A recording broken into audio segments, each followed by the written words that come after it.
ತೋಟದ ಬೇಲಿಯನ್ನು ದಾಟಿ ನೋಡದವರಾರು ಎಂಬುದು ಕನ್ನಡದ ಒಂದು ಅರ್ಥಗರ್ಭಿತ ಗಾದೆಮಾತು. ಇದರ ಸಂಪೂರ್ಣ ವಿಸ್ತರಣೆ ಮತ್ತು ತಾತ್ಪರ್ಯ ಇಲ್ಲಿದೆ. ಪೀಠಿಕೆ. ಲೋಕದಲ್ಲಿ ಮನುಷ್ಯನ ಸಹಜ ಗುಣವನ್ನು ಈ ಗಾದೆ ಎತ್ತಿ ತೋರಿಸುತ್ತದೆ.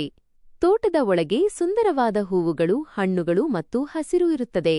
ಹಾದಿಹೋಕರು ಅಥವಾ ಹೊರಗಿನವರು ಆ ಸೊಬಗನ್ನು ಕಂಡು ಆಕರ್ಷಿತರಾಗುವುದು ಸಹಜ. ಗಾದೆಯ ಅರ್ಥ ಮತ್ತು ವಿಸ್ತರಣೆ. 1.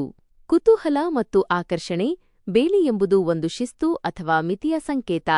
ಆದರೆ ಬೇಲಿಯ ಆಚೆಯಿರುವ ಸುಂದರವಾದ ವಸ್ತುಗಳನ್ನು ಅಥವಾ ಸುಖವನ್ನು ಕಂಡು ಮನಸ್ಸು ಚಂಚಲಗೊಳ್ಳುತ್ತದೆ. ಆ ತೋಟದ ಒಳಗೆ ಏನಿದೆ ಎಂದು ಇಣುಕಿ ನೋಡದವರು ಅಥವಾ ಅದನ್ನು ಪಡೆಯಬೇಕೆಂದು ಆಸೆ ಪಡೆದವರು ವಿರಳ ಎಂಬುದು ಇದರ ನೇರ ಅರ್ಥ. 2. ಅನ್ಯರ ಸೊತ್ತು ಮತ್ತು ಆಸೆ.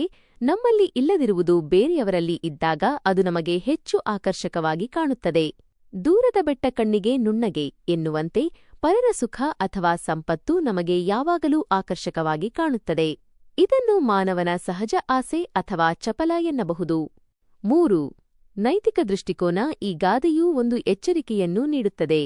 ಬೇಲಿ ಇರುವುದು ರಕ್ಷಣೆಗಾಗಿ ಮತ್ತು ಅತಿಕ್ರಮಣವನ್ನು ತಡೆಯಲು. ಬೇಲಿ ದಾಟಿ ನೋಡುವುದು ಅಂದರೆ ಇನ್ನೊಬ್ಬರ ಖಾಸಗಿ ವಿಷಯಗಳಲ್ಲಿ ಆಸಕ್ತಿವಹಿಸುವುದು ಅಥವಾ ಪರರ ಸೊತ್ತಿಗೆ ಆಸೆಪಡುವುದು ಎಂದರ್ಥ. ಅತಿಯಾದ ಆಸೆ ಮನುಷ್ಯನನ್ನು ದಾರಿ ತಪ್ಪಿಸುತ್ತದೆ ಎಂಬ ಕಹಿಸತ್ಯವೂ ಇದರಲ್ಲಿದೆ.